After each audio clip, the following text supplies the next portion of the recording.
ஆஸ்திரேலியாவின் லண்டனில் சட்டவிரோதமான முறையில் வீட்டினை வாடகைக்கு விட்ட வீட்டு உரிமையாளர்களுக்கு 5,64,000 பவுண்டுகள் அபராதம் விதிக்கப்பட்டுள்ளது. பிரெண்ட் பகுதியில் ஒரு சாதாரண குடும்ப வீட்டை சட்டவிரோதமான முறையில் குறுகிய அறைகளாக மாற்றி வாடகைக்கு விட்ட தம்பதியினருக்கு $500,000 அதிகமான தொகையை திருப்பி செலுத்துமாறு நீதிமன்றம் உத்தரவிட்டுள்ளது. இந்தர்ஜீத் மற்றும் ஜஸ்விந்தர் சக்கர் ஆகிய தம்பதியினர் பிரெண்டில் உள்ள ஒரு 3 படுக்கையறையை கொண்ட வீட்டை எவ்வித திட்டமிடல் அனுமதியுமின்றி 6 சிறிய பிளாட்ஸ்களாக மாற்றியுள்ளனர். பிரெண்ட் மாநகர சபை இதனை தடுத்து நிறுத்துமாறு பலமுறை உத்தரவிட்டும் அவர்கள் அதனை பொருட்படுத்தாமல் தொடர்ந்தும் வாடகைக்கு விட்டு வந்துள்ளனர். பல வருடங்களாக சட்டத்தை மீறிய குற்றத்திற்காக கணவன் மற்றும் மனைவிக்கு எதிராக குற்றச்சாட்டுகள் சுமத்தப்பட்டுள்ளன.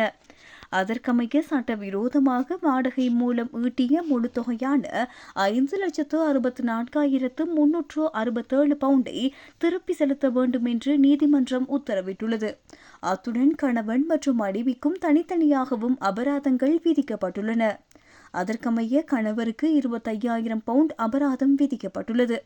அதனை செலுத்த தவறினால் 12 மாத சிறை தண்டனை விதிக்கப்படும். அவ்வாறே மனைவிக்கு 15,000 பவுண்ட் அபராதம் விதிக்கப்பட்டுள்ளது.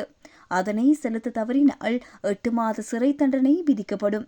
குறித்த நிறுவனமான ஹவுசிங் சொல்யூஷன்ஸ் லிமிடெடிற்கு மேலதிகமாக 25,000 பவுண்ட் அபராதம் விதிக்கப்பட்டுள்ளது. மற்றும் மாநகர சபையின் சட்ட செலவுகளுக்காக சுமார் 50,000 பவுண்ட் செலுத்த வேண்டும். இந்த குற்றச்சாட்டின் கீழ் மொத்தமாக 6,79,142 பவுண்டுகளை குறித்த தம்பதி செலுத்த வேண்டியுள்ளது. சட்டத்தை மீறி குத்தகைதாரர்களை ஏமாற்றி மோசமான சூழலில் மக்களை தங்க வைக்கும் எந்த ஒரு நில உரிமையாளரையும் நாங்கள் விடமாட்டோம். சட்டத்தை மீறி குத்தகைதாரர்களை ஏமாற்றி மோசமான சூழலில் மக்களை தங்க வைக்கும் எந்த ஒரு நில உரிமையாளரையும் நாங்கள் விடமாட்டோம். சட்டத்தின் முழு வலிமையையும் அவர்கள் எதிர்கொள்ள நேரிடும் என்று பிரெண்ட் கவுன்சில் அதிகாரி கிருபாஷெத் கூறியுள்ளார்.